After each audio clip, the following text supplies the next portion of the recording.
Hello, church. Welcome to the end of another week. There has been a lot happening here in the last week, and most of it is around the preparation for Advent. So I'm excited to share about some of those things with you today and hope you'll mark down some dates and keep that in mind. But some of this information is also in more detail in the e-news.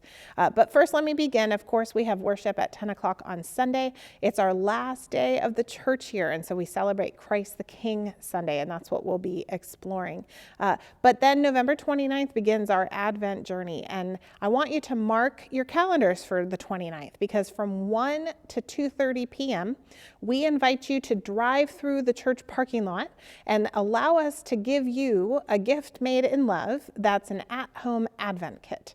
And so this is going to be one per household, and it's going to have several items in it to help make our journey through Advent a bit more intentional, especially while we're separated from one another. So I hope you'll make time to come and pick those up. We are making some deliveries to those that can't make it to the church on their own.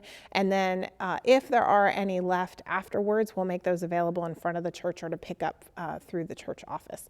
And so please plan on grabbing one of those. But then also remember, our sermon series is Incarnation, and we're going to be using the book by Reverend Adam Hamilton, Incarnation, as a partner for that sermon series, but of course are guided by Scripture.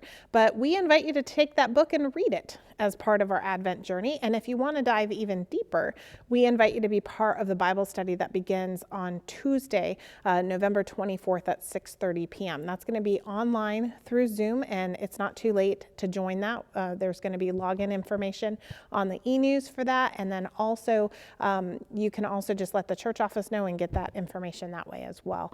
And so lots of ways to be engaged with what our journey is going to look like as we seek to remember the significance of Christmas, and do that by exploring the various names and titles that the Gospels use to introduce Jesus to us.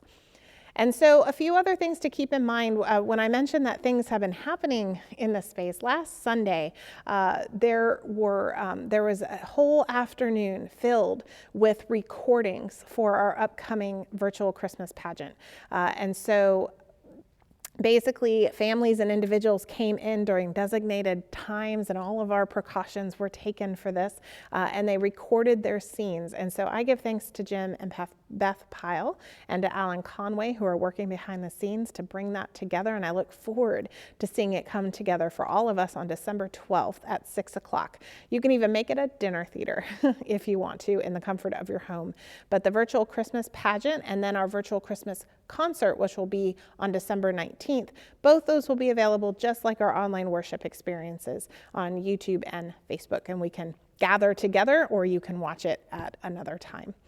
So friends, there's lots of things coming up for us, and of course we're anticipating our Christmas Eve services. But as we journey through Advent, we wanted to give you some familiar scenes and perhaps even some sounds. And so one of the other things I've been doing in this space this week is pre-recording our Advent wreath lightings. So we just felt it would be nice to see our Advent wreath in the sanctuary, and so we have different folks coming in to record that for each week. And so we are just so thankful that we can find ways to maintain what we value in worship, especially through including laity in the leadership of worship, young and old, and finding ways to keep those values and perhaps just offer them in a new way.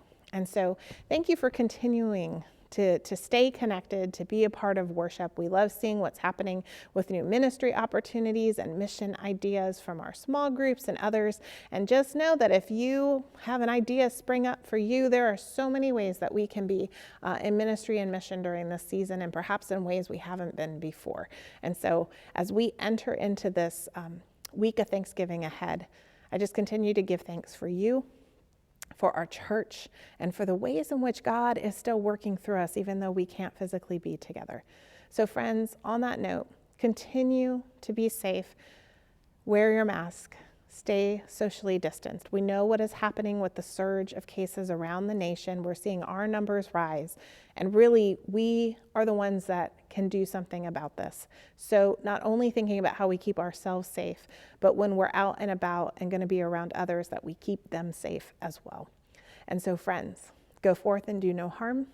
Be a source of love and light. Be at peace.